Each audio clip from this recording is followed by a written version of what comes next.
भोजपुरी की नई जानकारी के लिए हमारे साथ जुड़े। ये लाल रंग का सब्सक्राइब बटन क्लिक करें और बेल आइकन को दबाएं, जिससे नई वीडियो की जानकारी आप तक पहुंच जाए। जान लीजिए, सब्सक्राइब करना बिल्कुल फ्री है।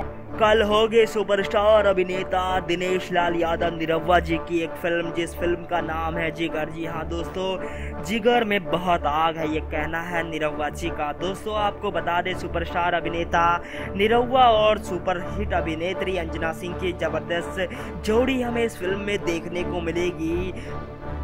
दोस्तों बताया जा रहा है कि बहुत ही शानदार फिल्म है, बहुत ज़बरदस्त करैक्टर में नजर आएंगे निरहुआ जी और अंजना सिंह। दोस्तों जो सबसे बड़ी बात सामने आ रही है, एक एक्शन फिल्म होगी और जिसमें हमें ड्रामा और लव स्टोरी दोनों ही देखने को मिलेगा। तो इस फिल्म के गाने बहुत ही अच्छे हैं और इस फिल्म को ज़्यादा सक्सेसफुल होने की उम्मीद दिखाई दे रही है, क्योंकि दोस्तों हर तरफ इस फिल्म का भी चर्चा उसी प्रकार से है जिस प्रकार से फिल्म धड़कन का है। तो दोस्तों जहाँ एक तरफ सुपरस्टार अभिनेता पवन सिंह के फैन कह रहे हैं कि सुपरहिट बनेगी धड़कन, वहीं निरहुआ के फैन कह रहे हैं सुपरहिट बनेगी जिगर। तो दोस्तों इसमें किसकी बात सच है और किसकी सच नहीं, ये तो हमें कल देखने को मिल ही जाएगा।